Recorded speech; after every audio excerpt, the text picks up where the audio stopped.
নমস্কাৰ ক্লাছ 10 ৰ আনটা ভিডিঅ'লৈ স্বাগতম জনাইছো। আজি আমি আলোচনা কৰিম তোমালোকৰ যেটো 3.3 অনুশীলনী আছে দুটা চলকযুক্ত ৰৈখিক সমীকৰণৰ জোৰ যেটো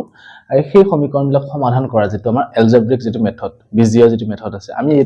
3.2 বা 1 আমি কি কৰিছিলো লেখৰ সহায়ত মানে সমাধান কৰিছিলো কিন্তু এইবাৰ আহিলে আমাৰ কি যেটো এলজেব্ৰিক মেথড বা বীজীয় যেটো পদ্ধতি আছে আমাৰ সেই পদ্ধতি মতে কৰিব লাগিব।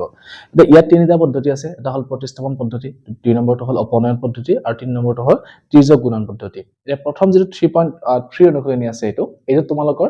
প্ৰতিস্থাপন পদ্ধতিটো আমাৰ প্ৰতিস্থাপন পদ্ধতি ব্যৱহাৰ কৰি কেনে কৰা আছে গতিকে মই তোমালোকক প্ৰতিস্থাপন পদ্ধতিটো কেনেকৈ কৰিব লাগে গোটেইখিনি ষ্টেপ বাই ষ্টেপ শিকাই যাম আৰু অনুশীলনী গোটেইটা প্ৰশ্ন আমি আলোচনা কৰিম। এতিয়া মই প্ৰতিস্থাপন পদ্ধতিটো আৰু এক্সট্ৰাকে নতুনকৈ শিকাও যেটো প্ৰথম যেহেতু এক নম্বৰ প্ৰশ্ন কোঠাত বহুত কিটা আমাক দিয়া আছে জোৰ সমীকৰণ সেই সমীকৰণবিলাক সমাধান কৰিবলৈ দিছে তাতেই তোমালোকে ধুনীয়াকৈ শিকি যাবা। এতিয়া প্ৰথম প্ৰশ্নটো লৈছো এক নম্বৰ একটো একদম সহজ প্ৰশ্ন চাবা। ফাৰ্স্ট কি দিছে আমাক x + y = কিমান দিছে 14 দিয়া আছে আৰু x - y = আমাক কিমান দিয়া আছে 4 দিয়া আছে। এই দুটা সমীকৰণ দিয়া আছে এতিয়া এই দুটা সমীকৰণ সমাধান কৰি আমি কি কৰিব লাগে x আৰু y মান উলিয়াব লাগে মানে দুটা সমীকৰণৰ কাৰণে কমন এটা আমি x আৰু y মান পাম যে সেই মান দুটা ইয়াতে বহালেও কি হয় সমীকৰণটো সিদ্ধ কৰিব আৰু ইয়াতে বহালেও কি হ'ব সমীকৰণটো সিদ্ধ কৰিব সেই মানটো উলিয়াব লাগে আৰু হেতুকে কি কৰে সমাধান কৰা বুলি কোৱা হয়। তোমালোকৰ পৰীক্ষাটো আহে মেট্ৰিকত এনেকুৱা দুটা সমীকৰণ সমাধান কৰিবলৈ দিয়ে গতিকে তোমালোকে যিকোনো পদ্ধতিৰে কৰিব পাৰা তো প্ৰতিস্থাপন পদ্ধতি যেটো প্ৰথমটো আছে আমি হেতু বেছিকৈ ইউজ কৰো গতিকে হেতু ভালকৈ শিকি লোৱা তোমালোকে। এতিয়া এই পদ্ধতি মতে কি কৰিব লাগে যেটা সমীকৰণ দিয়া আছে আমাক সেই দুটা সমীকৰণ দুটা আমি কি এক নম্বৰ আৰু দুই নম্বৰ প্ৰথমতে সমীকৰণ হিচাপে নামকৰণ কৰি ল'ব লাগে। এইটো এক নম্বৰ দিলো আৰু এটা আমাৰ কি হ'ল দুই নম্বৰ সমীকৰণ হৈ গ'ল ঠিক আছে। নেক্সট স্টেপটো কি যিকোনো এটা সমীকৰণৰ পৰা x বা y যিকোনো এটাৰ মান নিৰ্ণয় কৰিব লাগে। এতিয়া আমি যেটো প্ৰথম সমীকৰণটো লও যে এক নম্বৰ সমীকৰণৰ পৰা আমি কি পাম যে x + y = 14 এটো আছে ইয়াৰ পৰা হয় আমি x ৰ মান নহলে আমি y মান আমি প্ৰথমে নিৰ্ণয় কৰিম। তো x = কিমান হ'ব এতিয়া x ৰ মানটো উলিয়াব গলে y টো আমি সমান চিহ্ন হেতু চাইডে লৈ যাব লাগিব তো কিমান হৈ যাব এটো 14 - y টো সমান চিহ্ন হেতু চাইডে আনিলো হৈ গল। তো x = আমি কিমান পালো এতিয়া 14 - y পালো আৰু এটো আমি কি কৰিম 3 নম্বৰ সমীকৰণ হিচাপে নামকৰণ কৰিম। বুজি পালা এটো এক নম্বৰ নাম্বাৰিং কৰিলে দুই নম্বৰ সমীকৰণ দুটা যেটা আমাক দিয়া আছে প্ৰথমতে তাৰ পিছত আমি কি কৰিছো যিকোনো এটা সমীকৰণৰ পৰা x বা y যিকোনো এটা আমি কি কৰিছো মান আমি নিৰ্ণয় কৰিছো তো এটো উলিয়ালো x ৰ মানটো 14 - y হলো আৰু এই সমীকৰণক আমি কি কৰিছো 3 নম্বৰ সমীকৰণ হিচাপে নামকৰণ কৰিছো হৈ গল এইখিনিলে। এতিয়া এই 3 নম্বৰ সমীকৰণটোত x ৰ মানটো যেটো পালা তোমালোকে বা y মানটো যেটো পাবা সেই মানটো কি কৰিবা প্ৰথমতে এক নম্বৰ সমীকৰণত কৰিছিলা নহয় এতিয়া সেই মানটো দুই নম্বৰ সমীকৰণত বহাই দিবা। যদি এক নম্বৰৰ পৰা x ৰ মান উলিয়াইছা সেই মানটো কি কৰিবা দুই নম্বৰ বহাবা যদি দুই নম্বৰৰ পৰা উলিয়াইছা তেনলে সেই মানটো কি কৰিবা এক নম্বৰত বহাই দিবা। গতিকে এতিয়া মই যেহেতু এক নম্বৰৰ পৰা কৰিছো গতিকে এই মানটো আমি কি কৰিম এতিয়া দুই নম্বৰ সমীকৰণত বহাই দিম। তো লিখা এতিয়া x ৰ মান আমি কি কৰিম এতিয়া দুই নম্বৰ সমীকৰণত বহুৱাই পাও। তো দুই নম্বৰ সমীকৰণত বহুৱালে আমি কি পাম এতিয়া চাবা দুই নম্বৰ সমীকৰণটো কি লিখা আছে এইটো তো তোমালোকে দুই নম্বৰ সমীকৰণত লিখি লোৱা যে x - y = 4 এটো দিয়া আছে হৈ গল। তো এতিয়া x ৰ মানটো কিমান পাইছো 14 - y পাইছো গতিকে x ৰ সলনি আমি কি লিখিম এতিয়া এটো লিখি দিম 14 - y তো লিখি দিয়া ইয়াতে এতিয়া 14 - y হৈ গল। x ৰ সলনি লিখিছো 14 - y মাইনাস আছে মাইনাস দি দিয়া আৰু পিছত কি আছে y আছে তো y টো লিখি দিয়া এটো y = কিমান আছে 4 বাকিখিনি একেই নিচিনা আছে জাস্ট আমি কি কৰিছো যে এই x ৰ সলনি এই মানটো বহাই দিছো ইয়াতে x মানে আমি 14 - y তো সেই 14 - y টো আমি ইয়াতে লিখি দিছো বাকিখিনি সব সেম আছে। এতিয়া আমি কি কৰিব পাৰিম চোৱা এই y টো আৰু y টো আমি যোগবিয়োগ কৰিব পাৰিম তো এই দুটা যোগবিয়োগ কৰা কৰিলে কিমান হ'ব আমাৰ আৰু আমি ইয়াৰ পৰা কি পাম এতিয়া y মানটো উলিয়াব পাৰিম গতিকে 14 টো আমি কি কৰিম সমান চিহ্ন হেতু চাইডে লৈ যাম। তো লৈ গলে কি হ'ব চাবা এটা 14 টো নিলিখো আমি এই দুটা যোগ কৰিম তো -y যোগ কৰিলে কিমান হ'ব -1 ইয়াৰ আগত 1 আছে ইয়াৰ আগতো 1 আছে তো -1 মানে কি হ'ব মাইনাসে মাইনাসে প্লাস তো কিমান হ'ব গৈ আগত -2y হৈ গল ইকুৱেল 4 আছে 4 টো লিখি দিয়া আৰু 14 টো সমান চিহ্ন এটো চাইডে আহিলে কি হ'ব প্লাস আছিল আগত তো এটো চাইডে আহাৰ লগে লগে ই মাইনাস হৈ গুছি আহিলে হৈ গল এইখিনি। নেক্সট এতিয়া লিখা এটো কি হ'ব -2y = 4 ৰ পৰা 14 বিয়োগ কৰিলে কিমান হয় 4 ৰ পৰা 14 বিয়োগ কৰিলে -10 থাকিব গতিকে -10 লিখি দিয়া। এতিয়া ইয়াৰ পৰা আমি y মানটো উলিয়াব পাৰিম গতিকে y = কিমান হ'ব -10 -2 টো ইয়াৰ লগত পূৰণ হৈ আছিল এপিনে আহাৰ লগে লগে ই হৰণ হৈ গুছি আহিব গতিকে এটো কাটাকাটি কৰিলে কিমান থাকিব গৈ 5 অৰ্থাৎ আমি y মানটো কিমান পালো এতিয়া 5 পাই গলো। এতিয়া আমাক এই সমীকৰণ দুটাৰ পৰা x আৰু y মান উলিয়াব দিছিলে আমি এটা মান পাই গলো এতিয়া y মানটো আমি যদি এই 3 নম্বৰ সমীকৰণত বহাই দিও তেনেহলে আমি x ৰ মানটো পাই যাম কাৰণ y মানটো 5 পাইছো এটা 5 লিখি দিলে আমি x ৰ মানটো পাই যাম তো লিখিব পাৰো যে ইয়াতে কি 3 নম্বৰ সমীকৰণত বহুৱাই পাও আমি y মানটো কি 3 নম্বৰ সমীকৰণ ইমপ্লাইজ দিছো মানে এই সমীকৰণত কৰিম এতিয়া আমি x = 14 minus y তাৰ মানে কিমান হ'ব 14 minus 5 14 minus 5 কিমান হ'ব 9 অৰ্থাৎ y মান কিমান পালো আমি এতিয়া 5 পালো আৰু x ৰ মান আমি কিমান পালো 9 পালো তো এখিনিলে আহিছে মই এবাৰ কেমেৰাটো চেক কৰি লৈছো 9 ঠিক আছে এতিয়া চোৱা তোমালোকে মই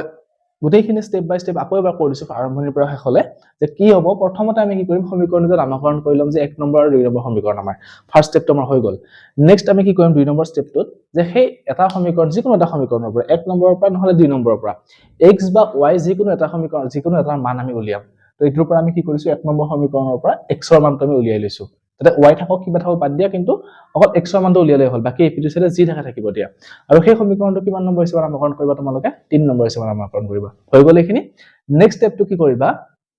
এই যেটো x ৰ মান পাইছা সেই x ৰ মানটো বা যেটো y মান পোৱা হেতু কি কৰিবা যদি 1 নম্বৰ সমীকৰণৰ পৰা পাইছা তেনেহলে তোমালোকে 2 নম্বৰ সমীকৰণত সেই মানটো বহাই দিবা আকৌ যদি 2 নম্বৰ সমীকৰণৰ পাইছা তেনেহলে কি কৰিবা 1 নম্বৰ সমীকৰণত সেই মানটো বহুৱাই দিবা হৈ গল এইখিনি বুজি পাইছা এটা আমি কি কৰিছো 1 নম্বৰ সমীকৰণৰ পৰা যেহেতু x ৰ মানটো পাইছো গতিকে সেই মানটো আমি কি কৰিছো 2 নম্বৰ সমীকৰণত বহাই দিছো যে x ৰ মান 2 নম্বৰ সমীকৰণত বহুৱাই পাও আমি 2 নম্বৰ সমীকৰণটো লিখি লৈছো যে x - y = 4 ওকে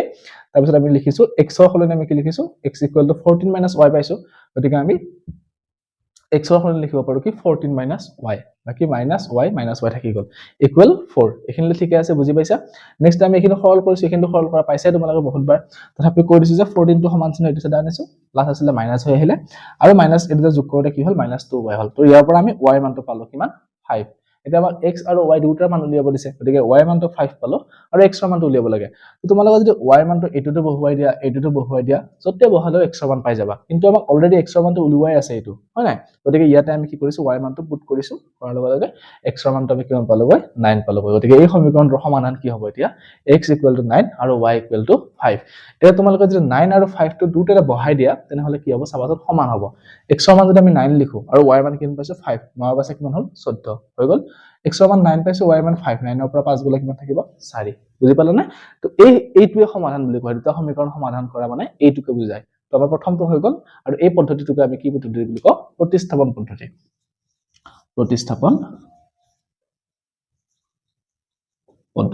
প্ৰতিস্থাপন পদ্ধতি মানে কি শব্দটো এই নামটোতে সোমাই আছে চোৱাচোন প্ৰতিস্থাপ কৰা মানে এটাৰ পৰা আনটো কি কৰা আমি প্ৰতিষ্ঠা কৰিব লাগে যে এইটো বস্তু আমি এইখিনি মান এটা পালো এই মানটো আমি কি কৰিল 2 নম্বৰ সমীকৰণটো প্ৰতিষ্ঠা কৰিছো এটা সোমাই দিছো সেইটো হৈ গল সাবস্টিটিউট কৰা সাবস্টিটিউট মেথড ইংলিশত সাবস্টিটিউট মেথড আৰু অসমীয়াত প্ৰতিস্থাপন পদ্ধতি বুলি কোৱা হয় তো এক নম্বৰটো হৈ গল 2 নম্বৰ সমীকৰণটো লৈছো এবাৰ 2 নম্বৰটো কি দিছে আমাক s - t এবাৰ x আৰু y নহয় s আৰু t দিয়া আছে তো s - t ইকুৱেল কিমান দিছে 3 আৰু s/3 এবাৰ আহিলে ভগ্নাংশত দিছে s/3 - t/2 ইকুৱেল টু কিমান দিছে 6 দিছে 6 ঠিক আছে আৰু এটা প্লাসত আছে হৈ গল তো তোমালোকে এটা কাম কৰিব পাৰা প্ৰথম যেটো সমীকৰণ আছে এটো ধুনিয়াকে মানে আমাৰ ভগ্নাংশ নাই কোনো ভেজাল নাই এটো তো আমি হেনেকে থাকিলে সেকেন্ড যেটো সমীকৰণ আছে তাত ভগ্নাংশ আছে তো আমি ভগ্নাংশটো নোহোৱা কৰি লব পাৰো ভগ্নাংশটো নোহোৱা কৰিবৰ কাৰণে আমি কি কৰিম এটা ভগ্নাংশৰ যোগ কৰিব পাৰো নহলে কি কৰিব পাৰো এই দুইটা লসাগুটো যদি আমি একে সংখ্যা থাকে আমি ভগ্নাংশ নোহোৱা কৰিবৰ কাৰণে কি কৰিছিলো যদি একে সংখ্যা থাকে তেনেহলে সেই সংখ্যাটোৰে প্ৰত্যেকটোকে পূৰণ কৰিলে হৈ যায় কিন্তু ইয়াতে দুটা বেলেগ বেলেগ সংখ্যা আছে ন তো তোমালোকে 3 আৰু 2 লসাগু লব পাৰা 3 আৰু 2 লসাগু কিমান হয় 6 হয় তো 6 টো যদি প্ৰত্যেককে পূৰণ কৰি দিয়া এই ভগ্নাংশটো নোহোৱা হৈ যাব তেনেকে কৰিব পাৰা নহলে ভগ্নাংশৰ যোগ কৰিলেও হৈ যাব আমাৰ তো মই তোমালোকক ভগ্নাংশৰ যোগ কৰি কৰাৰ নিয়মটো শিকাই দিছো কাৰণ তোমালোকে এইটো ব্যৱহাৰ কৰি আহি আছে যেহেতু 3 আৰু 2 লসাগু কিমান পাম আমি 6 ভগ্নাংশৰ যুগমতে লসাগু লব লগা যদি বেলেগ বেলেগ থাকে 6 পালো এতিয়া 3 লগত কি পূৰণ কৰিলে 6 হয় 3 2 গুণ 6 সেই দুইটো আমি কি কৰিব লাগিব s ৰ লগত পূৰণ অৰ্থাৎ এটো কিমান হ'ব 2s প্লাস 2 3 গুণ কিমান হয় 6 সেই 3টো আমি কি কৰিব লাগিব ওপৰটোৰ লগত পূৰণ অৰ্থাৎ কি হ'ব এটো 3t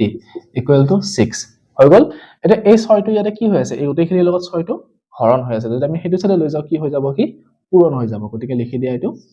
2s plus 3t আৰু এটো 6 টো ইয়াৰ লগত পূৰণ হলে কিমান হ'ব 6 6 গুণ 36 এতিয়া চোৱা এই সমীকৰণটো আমাৰ সাধাৰণৰ পৰা আহি গল মানে ভগ্নাংশ নোহোৱা হৈ গল এতিয়া হৰণ মানে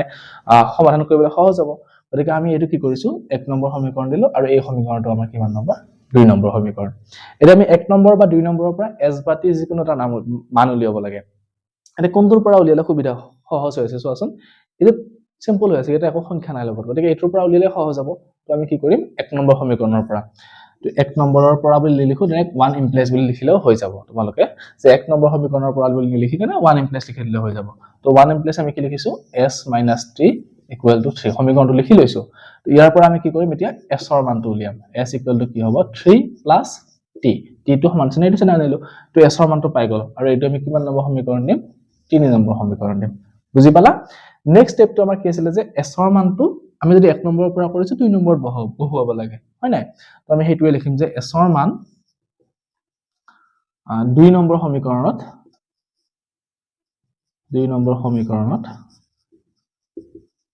বহুৱাই পাও তো আমি s ৰ মানটো কি কৰিম এতিয়া 2 নম্বৰ সমীকৰণত বহাই দিম তো 2 নম্বৰ সমীকৰণটো কি আছিল এইটো তো এইটো লিখি লোৱা তোমালোকে যে 2s + 3t = 36 এনেকৈ লিখি লৈছো এতিয়া আমি কি কৰিম মান বহাই দিম 2 2 টো এনেকৈ থাকি গল into 2 into s হৈ আছে 2s মানে কি 2 into s তো s ৰ মানটো আমি কিমান পাইছো 3 + 3 গতিকে এইটো লিখি দিয়া ইয়াতে 3 + t হৈ গল প্লাস এটো কিমান হ'ব 3t = কিমান হ'ব 36 বাকি আমি একো চেঞ্জ কৰা নাই জাস্ট কি কৰিছো এই s ৰ হলনি লিখিছো 3 + t যেটো আমি s ৰ মান পাইছো 3 + t হৈ গল এটা এইখিনি আমি কি কৰিম সৰি যেটো বিতৰণ বিধিমতে আছিল পূৰণ সেই পূৰণ কৰিম আমি ইয়াতে কইলে কিমান হ'ব 2 3 * 6 আৰু 2 t গুণ কিমান হ'ব 2 * t 2 আৰু পূৰণ t কইলে কিমান হ'ব 2t হৈ গল নেক্সট প্লাস এটো কিমান আছে 3t = 36 হৈ গল এইখিনি এতিয়া আমি কি কৰিম এটা যোগ কৰিম 2t + 3t কিমান হ'ব 2 3 5 গতিকে 5t = 36 থাকিলে আৰু এই 6 টো আমি কি কৰিম সমান চিহ্নৰ দিলে লৈ আহিম আহিলে কিমান হ'ব ইয়াৰ আগত প্লাস চিহ্ন আছিল তো এইটো যেটা আহাৰ লগে কি হ'ল মাইনাস হৈ গল অৰ্থাৎ আমি পাই গলো কি 5t = 36 ৰ পৰা 6 গলে কিমান থাকিব 30 অৰ্থাৎ t = কিমান হ'ব এতিয়া 30 / 5 30 যদি 5 ৰে আমি হৰণ কৰো কিমান বাৰ যাব 5 6 * 30 গতিকে এইটো লিখি দিয়া 6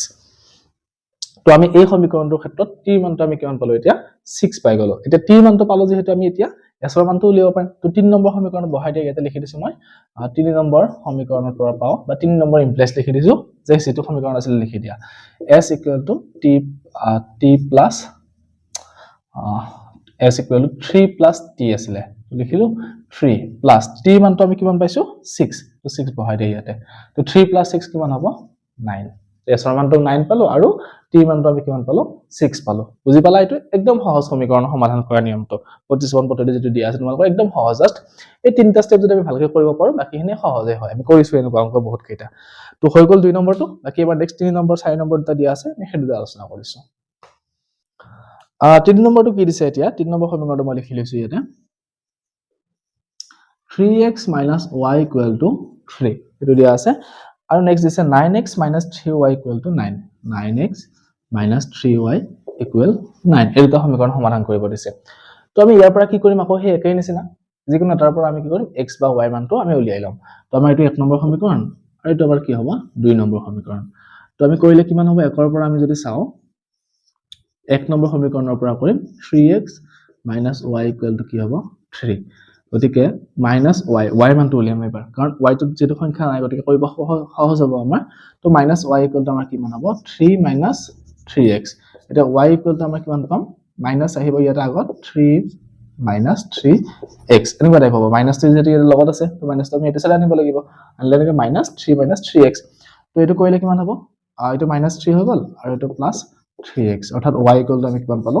-3 + 3x এটো আমাৰ 3 নম্বৰ সমীকৰণ দিলো হৈ গল এটা y মানটো আমি কি কৰিম এতিয়া 2 নম্বৰ সমীকৰণত বহাই দিম এটো নিয়ম আছিল তো 2 নম্বৰ সমীকৰণত বহাই দিয়া যেহেতু আমি 1 নম্বৰৰ পৰা y মানটো পাইছো গতিকে 2 নম্বৰত বহাই দিম তো 2 নম্বৰ সমীকৰণটো কি আছিল আমাৰ লিখি দিয়া 9x - 3y = 9 এতিয়া ইয়াতে আৰু মই লিখি থকা নাই যে y মানটো 2 নম্বৰ সমীকৰণত বহুৱাই পাও কাৰণ আমি বাকি দুটা লিখিছোৱে তো তোমালোকে বুজি পাইছা যেহেতু সেইখিনি ইয়াতে বাক্যটো তোমালোকে লিখি দিবা আৰু তাৰ পিছত এখিনি কৰি দিবা 2 নম্বৰ সমীকৰণৰ পৰা আমি এটো পাইছিলো সমীকৰণটো লিখি দিয়া এটা মানখিনি বহাই দিয়া 9x - 3y 3 y মানটো কিমান হ'ব চোৱা এতিয়া 3 - 3 + 3x = কিমান হ'ব 9 তাৰ মানে কিমান হ'ব এটো 9x এইটো মাইনাছে পূৰণ কৰিলে কিমান হ'ব প্লাছ 3 3 গুণ কিমান হ'ব 9 আৰু মাইনাছে প্লাছে কি হ'ব মাইনাছ 3 3 গুণ কিমান হ'ব 9x ইকুৱেল টু 9 এতিয়া চোৱাচোন এইটো কি হৈ গ'ল 9x ৰ পৰা 9x গ'লে 0 থাকি গ'ল তাৰমানে x ৰ মান এটা নোলায় এইটো কি হৈ গ'ল 0x হৈ যাব 0x ইকুৱেল টু এইটো ইপিনে গ'লে 0 মানে গোটেইখিনি 0 হৈ গ'ল এইটো কিহৰ কাৰণে হৈছে চোৱাচোন এতিয়া আমাৰটো অংকটো ভুল হোৱা নাই অংকটো ঠিকেই আছে কিন্তু কিহৰ কাৰণে আমি x ৰ মানটো উলিয়াব পৰা নাই যেটো সমীকৰণ দিয়া আছে সেই সমীকৰণটো কি হৈছে চোৱাচোন আমাৰ যেটো শৰ্ত আছিল আমি ইয়াৰ আগৰ কেইটা পঢ়ি আহিছিল যে সমীকৰণ দুটা কটাকটি কৰিলে সমাধান থাকে বা মিলি গলে সমাধান থাকে বা কি আছিল আমাৰ মিলি গলে অসংখ্য সমাধান আছিল আৰু যেটো আমাৰ সমান্তৰাল ৰেখা আছিল তাত কি কোনো সমাধান নাছিল এতিয়া এইটো সমীকৰণ দুটাই কি শৰ্ত মানি আছে আমি হেতু চেক কৰি চাও তেতিয়া গম পাম চাবাচোন ইয়াতে a1 a1 ইকুৱেল টু কিমান 3 a2 ইকুৱেল টু কিমান হ'ব -1 আৰু সৰি a2 নহয় b1 আৰু c1 ইকুৱেল টু আমি কিমান পাম 3 টু এইফালে আনিলে -3 হৈ গ'ল ইয়াতে কি হ'ব a2 ইকুৱেল টু আমাৰ কিমান আছে 3 b2 ইকুৱেল টু আমাৰ কিমান আছে -3 আৰু c2 ইকুৱেল টু আমাৰ কিমান আছে -9 এটা যদি অনুপাত লও কিমান হ'ব আমাৰ আৰু 9 আছিল দেই তো এইটো a1/a2 আমাৰ কিমান পাম a1/a2 আমি পাম 3/9 তাৰ মানে হ'ব এইটো 1/3 b1/b2 আমি কিমান পাম -1/3 মানে এইটো হ'ব 1/3 আৰু c1/c2 কিমান হ'ব চাবাচোন -3/9 মানে এইটো হ'ব 1/3 মানে গোটেইখিনি মিলি গল হয় না নাই a1/a2 = b1/b2 = c1/c2 তেতিয়া আমাৰ কি আছিল সমীকৰণ দুটা যেটো ৰেখা অঙ্কন কৰিব সেই ৰেখাবিলাক কি হ'ব মিলি যাব অৰ্থাৎ অসংখ্য সমাধান থাকিব সেইকাৰণে আমি x ৰ এটা সমাধান লিখিব পৰা নাই অসংখ্য সমাধান থাকিব ইয়াতে গতিকে এই সমীকৰণটো এটোৱে হৈ যাব 3.3 যেটো 3 নম্বৰটো মই এবাৰ উত্তৰমালা ভুল চেক কৰি দিছো বাৰু তোমালোকক 3.3 2 নম্বৰ 3 নম্বৰ অংকটো ন 3.3 এটোৱে যে ইয়াতে কি হৈছে y মানটো ওলাইছে আমাৰ 3x - 3 ঠিক আছে y মানটো 3x - 3 কে ওলাইছে এতিয়া আমাৰ কি x ৰ মানটো যিকোনো হ'ব পাৰে ইয়াতে কাৰণ দুটা সমীকৰণ যেটো মিলি গৈছে মিলি যোৱাৰ লগে অসংখ্য সমাধান থাকিব সেইটো বস্তু লিখা আছে যে y = 3x - 3 হ'ব আৰু যত x এ যিকোনো মান ল'ব পাৰে অৰ্থাৎ অসীম সংখ্যক সমাধান থাকিব ইয়াতে গতিকে এটো আৰু কৰিব নালাগে হিন্ত হৈ গল নেক্সট 4 নম্বৰটো চোৱা 4 নম্বৰটো কৰিছো ইয়াতে কি দিছে সমীকৰণটো আমাক 0.2x 0.3y = 1.3 এতিয়া চোৱা গোটেই কিটা দশমিকত আছে তো আমি দশমিকত থাকিলে অলপ পূৰণ কৰিব আমাৰ প্ৰবলেম হয় গতিকে দশমিকটো আমি কি কৰিম সাইড কৰি লম তোমালোকৰ সুবিধা হ'ব দশমিকটো সাইড কৰিবৰ কাৰণে কি কৰিব লাগে এতিয়া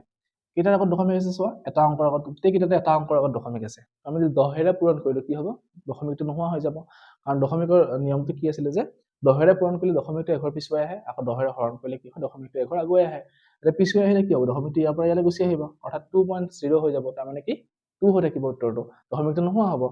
গতিকে আমি সমীকৰণত কি কৰিব পাৰো যে হিয়া বাওপক্ষ আৰু সোপক্ষ দুটাতে একে সংখ্যাৰে আমি পূৰণ কৰিব পাৰো যদি অকল এটোত কৰি দিও এটোত নকৰো তেনেহলে কিন্তু ভুল হ'ব আমি কি কৰিব পাৰো গোটেই ইটো পক্ষতে দুটা পক্ষতে আমি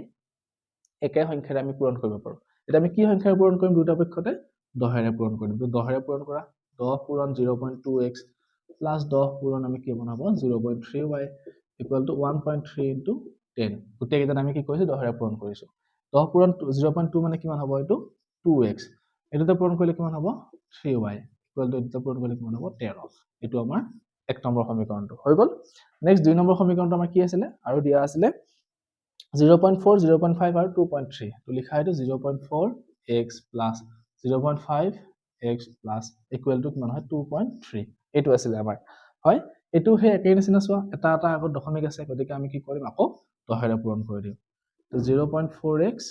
+ 10 * 0.5y এটো y আছিল দেই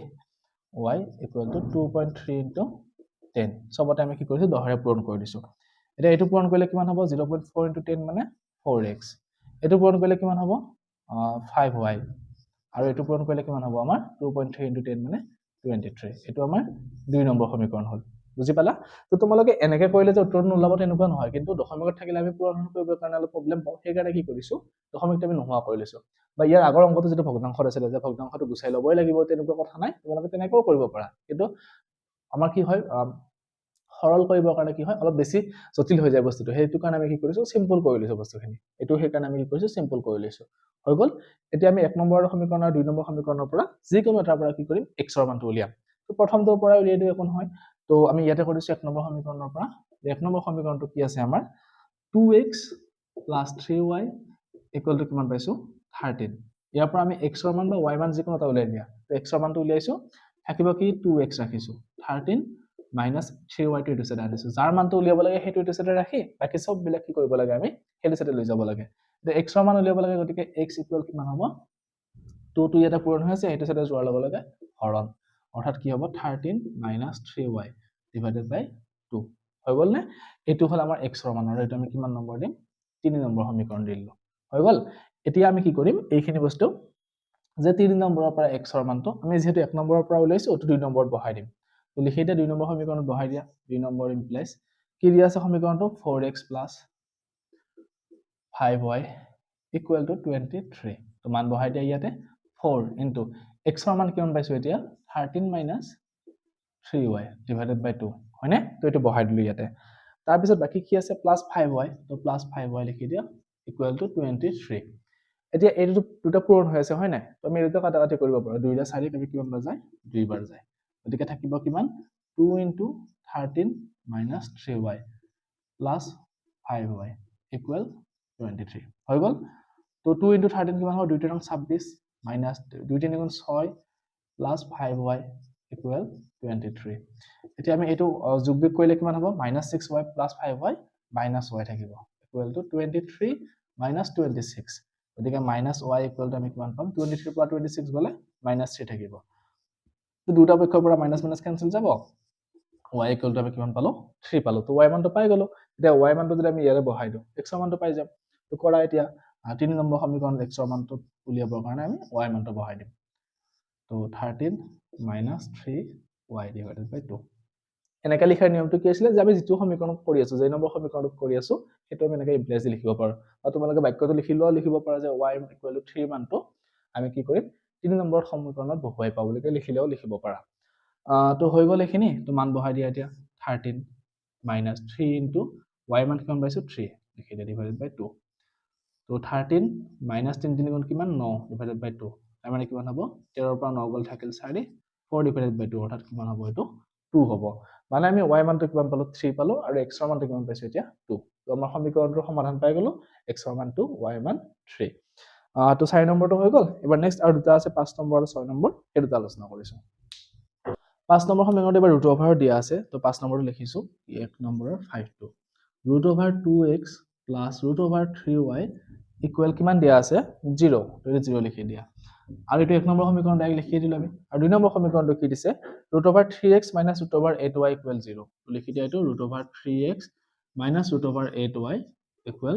0 এটো হল আমাৰ 2 নম্বৰ সমীকৰণ আমি প্ৰথম দুটা সমীকৰণ আমি নাম্বাৰিং কৰি ললো এতিয়া আমি যিকোনো এটাৰ পৰা কি কৰিম x ৰ মানটো উলিয়াম তো আমি 1 নম্বৰটোৰ পৰা উলিয়াম গতিকে 1 নম্বৰটো লিখি দিয়া root over 2x plus root over 3y equal 0 গতিকে ৰুট ওভাৰ 2x তো এটো সাইডে ৰাখিলো আৰু এটো সাইডে লৈ আহিলে কিমান হ'ব এটো minus ৰুট ওভাৰ 3y যেহেতু ইয়াতে 0 আছে আৰু 0 টো নিলিখিলেও কথা নাই হৈ গল এতিয়া আমি কি কৰিম x ৰ মানটো উলিয়াম গতিকে x ইকুৱেল টু কিমান হ'ব minus root over 3 divided by root over 2 আৰু y এটো আমাৰ 3 নম্বৰ সমীকৰণ তো x ৰ মানটো আমি কি কৰিম এতিয়া 3 নম্বৰ সমীকৰণত বহাই দিম কাৰণ 1 নম্বৰৰ পৰা পাই গলো এটো 2 নম্বৰ সমীকৰণ লিখি দিয়া এতিয়া 2 নম্বৰ ইমপ্লাইজ কিমান হ'ব root over 3x minus root over 8y equal to 0 তো ইয়াতে লিখি দিয়া ৰুট ওভাৰ 3 থাকিলে এনেকে ইনটু x ৰ মানটো কিমান পাইছো minus root over 3y divided by root over 2 minus root over 8y equal 0 হৈ গল না এখিনি এটো পূৰণ কৰাই দিয়া পূৰণ কৰিলে কিমান হ'ব আগত মাইনাস আহি যাব plus minus minus root over 3 root over 3 কিমান হ'ব ৰুট ওভাৰ 3 দুটা পূৰণ কৰিলে 3 থাকে উত্তৰ 3 লিখি দিয়া আৰু y divided by root over 2 minus root over 8y equal 0 এতিয়া সোয়া এটো ভগ্নাংশত আছে ভগ্নাংশটো নোহোৱা কৰিবৰ কাৰণে আমি কি কৰিব পাৰো তলত যেটো সংখ্যা আছে হৰ যেটো আছে সেই হৰটোৰে যদি আমি প্ৰত্যেকটোকে পূৰণ কৰি তেনেহলে কি ভগ্নাংশটোত নোহোৱা হৈ যায় কাটা কাটি যেকে নোহোৱা কৰিব পাৰো তো আমি হেতুৱে কৰিম ইয়াতে যে minus root over 2 into 3y ৰবা হেতু এনেকে লিখি দিছো যে প্ৰথমতে যেটো সংখ্যা আছে হেতু লিখি দিয়া 3y divided by root over 2 এটো লগত ৰুট ওভাৰ 2 পূৰণ কৰা এটোৰ লগত ৰুট ওভাৰ 2 পূৰণ কৰি দিয়া 8y into ৰুট ওভাৰ 2 আৰু 0 আছে 0 লগত ৰুট ওভাৰ 2 পূৰণ কৰি দিয়া নিয়মটো কি আছিল যে ভগ্নাংশ এটা যদি আমি নোহোৱা কৰিব লাগে হৰটো তেনেহ'লে আমি হৰটোৰে প্ৰত্যেকটো আকৌ পূৰণ কৰিব লাগিব আৰু সমীকৰণটো আমি দুটা পক্ষৰে পূৰণ কৰিব লাগিব যদি আমি এটাত কৰি দিওঁ তেনেহ'লে ভুল হৈ যাব সেইকাৰণে আমি প্ৰত্যেকটো পদকে কি কৰিছোঁ √2ৰে পূৰণ কৰি দিছোঁ এতিয়া এইটো আৰু এইটো কেনচেল যাব থাকিব কিমান ইয়াতে -3y এই দুটা মাইনাছ হ'ল এই দুটা পূৰণ কৰিলে কিমান হ'ব 8 2 গুণ 16 অৰ্থাৎ √16y ইকুৱেল টু এই দুটা পূৰণ কৰিলে কিমান হ'ব 0 হ'লনে বাকিখিনি মই ইয়াতে কৰিছোঁ এতিয়া চাবা -3y এইটো এনেকৈ থাকিলে মাইনাছ √16 মানে কিমান হ'ব 16 ৰ বৰ্গমূল 4 গতিকে 4y ইকুৱেল 0 তো -3 -4 কিমান হ'বগৈ -7y ইকুৱেল 0 অৰ্থাৎ y ইকুৱেল টু কিমান হ'ব 0 ডিভাইডেড বাই -7 অৰ্থাৎ এইটো কিমান পালোগৈ আমি 0 পালো y মানটো তো y মানটো 0 পোৱাৰ লগে আমি y মানটো ইয়াতে বহাই দিলে x ৰ মানটো পাই যাম তো x ৰ মান লিখি দিয়া ক'ত বহাব লাগিব 3 নম্বৰ সমীকৰণটো গতিকে 3 নম্বৰ সমীকৰণ ইমপ্লাইজ কিমান আছে x ইকুৱেল টু -3 আৰু -2 আৰু ইনটু y মানটো কিমান আছে 0 0 লিখি দিছো গতিকে এইটো 0 পূৰণ কৰাৰ লগে লগে গোটেইখিনিৰ লগত কি হৈ যাব উত্তৰটো 0 হৈ যাব অৰ্থাৎ x ৰ মানটো 0 আৰু y মানটো আমি কি পালো 0 পালো তো আমাৰ হৈ গ'ল 5 নম্বৰটো এবাৰ লাষ্টৰ যেটো দিয়া আছে 6 নম্বৰ সেইটো আলোচনা কৰিছো তো 6 নম্বৰ সমীকৰণটো লিখিছো কি দিছে 3x/2 - 5y/3 3x/2 - 5y/3 equal to কিমান দিয়া আছে -2 আৰু নেক্সটটো কিমান দিয়া আছে x/3 + y/2 হেতু পিছত হ'ব প্ৰথমতে আমি এটো কি কৰিলো সিম্পল আমি ভগ্নাংশ কেইটা নোহোৱা কৰিলো এটা এনেকুৱা ভগ্নাংশ থাকাত আমি 2 নম্বৰটো কৰিছিলো তেতিয়া আমি কি কৰিছিলো ভগ্নাংশৰ যোগ বিয়োগৰ নিয়মটো এপ্লাই কৰিছিলো এবাৰ কি কৰিম মই আৰু এটা নিয়ম কৈছিলো তাতে তোমালোকক যে লসাগুটোৰে পূৰণ কৰিলে আমি কৰিব পাৰো এবাৰ সেই নিয়মটো ইয়াতে এপ্লাই কৰিম 2 আৰু 3 লসাগু কিমান আছিল 2 3 গুণ 6 6 হয় গতিকে 6 ৰে আমি প্ৰত্যেকটো পদকে পূৰণ কৰি দিম তেতিয়াও ভগ্নাংশ নোহোৱা হৈ যাব চাবাচোন কেনেকুৱা হয়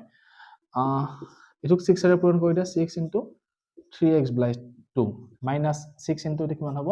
5y/3 আৰু এটো -2 * 6 প্ৰত্যেকটো পদকে আমি কি কৰিছো 6 ৰে পূৰণ কৰিছো যি এই দুটাৰ কি হয় 6 টো লসাগু গতিকে 6 ৰে পূৰণ কৰি দিলা 2 ৰে 6 কাটা যায় কিমান বাৰ 3 বাৰ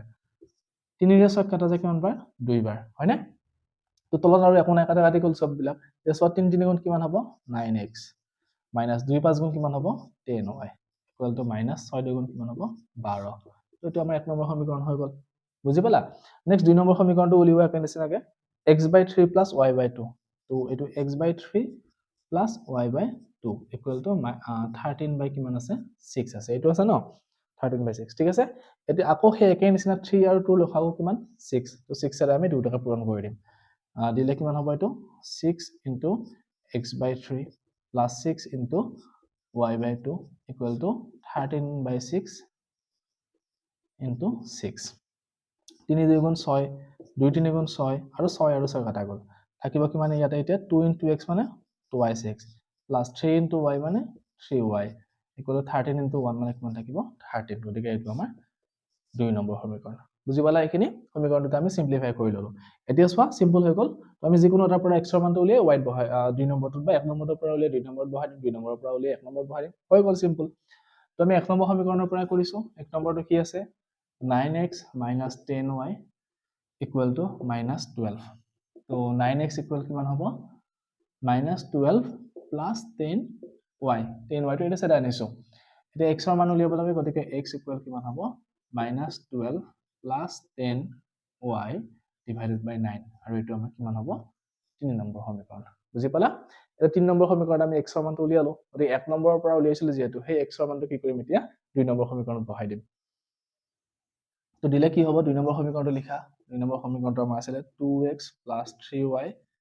ইকুৱেল 13 তো এটা মান বহাই দিয়া এতিয়া 2 * x ৰ মান এইটো তো -12 + 10y ডিভাইডেড বাই কিমান আছে 9 প্লাস এটো কিমান আছে 3y ইকুৱেল 13 হৈ গ'ল তো এতিয়া চোৱা কাটা কাটি যায় নেকি এই দুটাটো কাটা কাটি নাযায় গতিকে ভগ্নাংশত থাকিব তো ভগ্নাংশত থাকিব যেহেতু আমি কি কৰিম প্ৰত্যেকটোকে 9 9 ৰে আমি পূৰণ কৰিম তেতিয়া 9 টো নোহোৱা হৈ যাব তো হেতুৱে কৰিম এতিয়া প্ৰথমতে এই দুটা আমি পূৰণ কৰিব পাৰো এটোৰ লগত এটো বা আমি প্ৰথমতে কি কৰো একেবাৰে লিখি দিছো মই চাবা ইয়াতে যেহেতু 9 পূৰণ কৰিলে কি হ'ব 9 9 কাটাই যাব 9 টো নাথাকে বাকি যিখিনি আছে আমি সেইখিনি লিখি দিছো কিমান হ'ব এটো 2 পূৰণ -12 + 10y 9 টো কেনসেল হৈ যাব এটোত 9 পূৰণ কৰিলে কিমান হ'ব 3 9 গুণ 27y আৰু এটোত 9 পূৰণ কৰিলে কিমান হ'ব 3 9 13 117 বুজি পাইছা না এটো কেনেকৈ কৰিছো মই গোটেই কেইটাতে 9 9 পূৰণ কৰি দিছো। এইটো 9 পূৰণ কৰিলে 9 9 কেনসেল যাব, তো এইখিনি থাকিব, সেইখিনি লিখি দিছো। 9 পূৰণ কৰিলে কিমান হ'ব? 9 3 27 আৰু 9 পূৰণ কৰিলে কিমান হ'ব? এইটো 9 13 117 হৈ গ'ল এইখিনি। তো এতিয়া পূৰণ কৰা এইটো 2 বাৰ কিমান? 24 -24 2 10 গুণ 20 y প্লাস এইটো কিমান? 27 y ইকুয়াল টু 117। তো এইটো সেইটো সাইডে গুচি যাব আৰু এই দুটা যোগ হ'ব। তো 20 27 যোগ কৰিলে কিমান হ'ব? 47y ইকুয়াল টু 117 যোগ কিমান হ'ব? এইটো 24। এটা y মানটো উলিয়াব লাগে, গতিকে y ইকুয়াল টু কিমান হ'ব? 117 আৰু 24 যোগ কৰিলে কিমান হ'ব? 7 4 11 11 1 হাতে গলে 1 2 1 3 1 4 141 আৰু তত থাকিব কিমান? 47 হৈ গ'ল। তো 47 এ 141 হৰণ কৰিলে কিমান বাৰ যাব? এইটো 3 বাৰ যাব, গতিকে y মানটো আমি কিমান পাই গলো? 3 পাই গলো। বুজি পাইছা না কেনেকৈ কৰিছো? বাকি কিন্তু একেই আছে, জাস্ট এইটো পূৰণ কৰাটো 9 টোৰে প্ৰত্যেকটোকে পূৰণ কৰিছে। এইটো মই কৈ দিলো বাৰবাৰ তোমালোকক। তো এইটো y মানটো পাই গলো। এতিয়া y মানটো পোৱাৰ পিছত আমি কি কৰিব লাগিব? y মানটো আমি 3 নম্বৰত বহাই দিলে x ৰ মানটো পাই যাম। তো লিখি দিয়া 3 নম্বৰ ইমপ্লাইজ যে x equal to -12 plus 10 into y। y মানটো কিমান আছে? 3 পাইছো, গতিকে 3 লিখি দিয়া। -12 প্লাস 10y, গতিকে 10 আৰু y সলনি 3 লিখি দিছো আৰু তলত থাকিব কিমান? 9। তো এইটো হ'ব -12 প্লাস 3 10 গুণ কিমান? 30 হৈ গ'ল। ডিভাইডেড বাই কিমান হ'ব? এইটো 9। তো 30 ৰ পৰা 12 গলে কিমান থাকিব? 18 তো থাকিব 9। 9 ৰে 18 হৰণ কৰিলে কিমান বাৰ যাব? 2 বাৰ। অৰ্থাৎ এই দুটা সমীকৰণৰ সমাধান কৰোঁতে কি পালো? x ৰ মানটো পালো 2 আৰু y মানটো কি পালো? 3 পালো। তো আমাৰ 1 নম্বৰ এই 5টা দিছিলে, সৰি 6টা দিছিলে, গোটেইটা আলোচনা কৰিলো আমি। তো এইটোৱে তোমালোকৰ প্ৰতিস্থাপন পদ্ধতি, যে এটাৰ পৰা মান উলিয়াই আনটোত বহাব লাগে। সেইটোৱে আমাৰ প্ৰতিস্থাপন পদ্ধতি। তো আমাৰ প্ৰতিস্থাপন পদ্ধতিটো শিকিলো যিহেতু, এতিয়া আমি ওয়াৰ্ড প্ৰবলেম যেকেইটা আছে 2 নম্বৰ আৰু 3 নম্বৰত আমি সেইকেইটা আলোচনা কৰিম। 2 নম্বৰ প্ৰশ্নটো কি দিছে? চোৱা, আমাক দুটা সমীকৰণ দিয়া আছে। সমীকৰণটো মই লিখি লৈছো। 2x plus 3y equal to কিমান দি আছে আমাক? 11। আৰু এটা সমীকৰণ দিছে আমাক কিমান? 2x minus 4y equal -24। তো এইটো আমাৰ 1 নম্বৰ সমীকৰণ, এইটো আমাৰ 2 নম্বৰ সমীকৰণ হৈ গ'ল। তো আমাক এই দুটা সমীকৰণ সমাধান কৰি কেনে কি কৰিব দিছে? আৰু আন এটা সমীকৰণ দিছে, তাতে আমাৰ m ৰ মানটো উলিয়াব লাগে। তো সেই সমীকৰণটো কি দিছে আমাক? যে y equal to mx plus 3 এই সমীকৰণটো দিয়া আছে। এতিয়া ইয়াতে আমি m ৰ মানটো উলিয়াব লাগিলে কি কৰিব লাগিব? x আৰু y মানটো জানিব লাগিব, তেতিয়া আমি m ৰ মানটো উলিয়াব পাৰিম। আৰু সেই x আৰু y মানটো আমি ক'ৰ পৰা পাম? এই দুটা সমীকৰণৰ পৰা পাম। গতিকে প্ৰথমতে আমি এই দুটা সমীকৰণ কি কৰিব লাগিব? সমাধান কৰিব লাগিব। তো এইটো 1 নম্বৰ সমীকৰণৰ পৰা আমি কি পাম এতিয়া চোৱা? 2x plus 3y equal 11। তাৰ মানে 2x equal to আমি কিমান পাম? 11 minus 3y এইটো পাম ন? এতিয়া চোৱা, ইয়াতো 2x আছে, তো আমি ডাইৰেক্ট 2x টো লিখি দিব পাৰো। এইটো বুজি পাইছা নে? 3x equal to 11 minus 3y যেটো সেইটো ডাইৰেক্ট ইয়াতে বহাই দিব পাৰো। তেতিয়াহ'লে আমাৰ হৈ যাব, কাৰণ 2x ৰ মানটো আমি পাইছোৱে, যেহেতু ইয়াতে আছে অলৰেডি 2x টো লিখাই। গতিকে তেনেকৈ কৰিব পৰা। আৰু নহলে যদি আমি x ৰ মানটো উলিয়াই দিওঁ, যে x equal to কিমান হ'ব? 11 minus 3y divided by 2। 2 টো পূৰণ হৈছিল, এইপিনে অহাৰ লগে লগে হৰণ। এইটো আমাৰ কিমান নম্বৰ সমীকৰণ? 3 নম্বৰ সমীকৰণ। এতিয়া আমি এই মানটো কিহত কৰিম? 2 নম্বৰত বহাই দিম। তো 2 নম্বৰ সমীকৰণটো লিখা 2x minus 4y equal to -24। 2x মানে আমি কিমান পাইছো? এইখিনি পাইছো। তো 2x সলনি ডাইৰেক্ট লিখি দিও যে কিমান? 11 minus 3y মাইনাস কি হ'ব?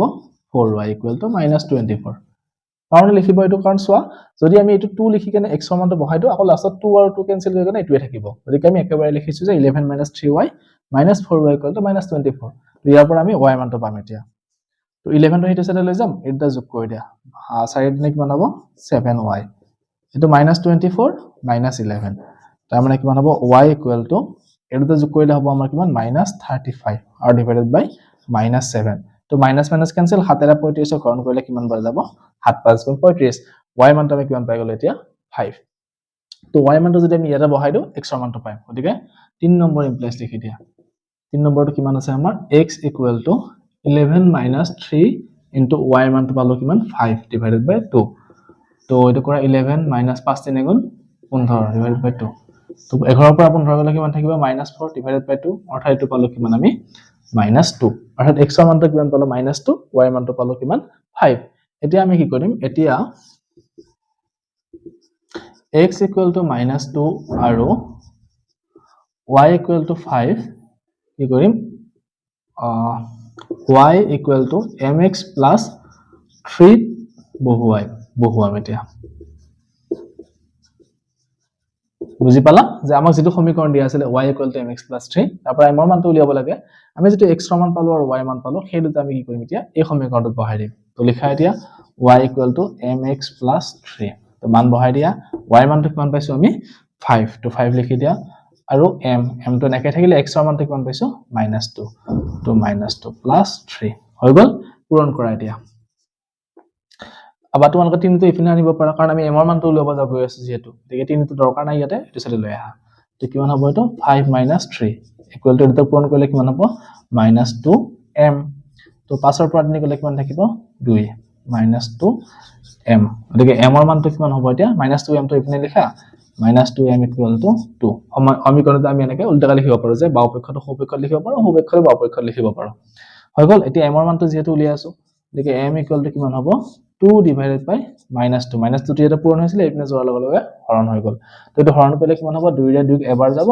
আৰু মাইনাসে প্লাসে মাইনাস গতিকে m ৰ মানটো পালো কিমান আমি -1 2 নম্বৰটো হৈ গল 3 নম্বৰটো এবাৰ কেইটামান সমস্যা দিয়া আছে আমাক সেই সমস্যা কেইটা সমাধান কৰিব লাগে 6টা দিয়া আছে বেছি নাই গতিকে আমি সেই 3 নম্বৰ কেইটা কৰি লৈছো 3 নম্বৰ যিকেইটা প্ৰশ্ন দিছে সেইকেইটা প্ৰশ্ন আমি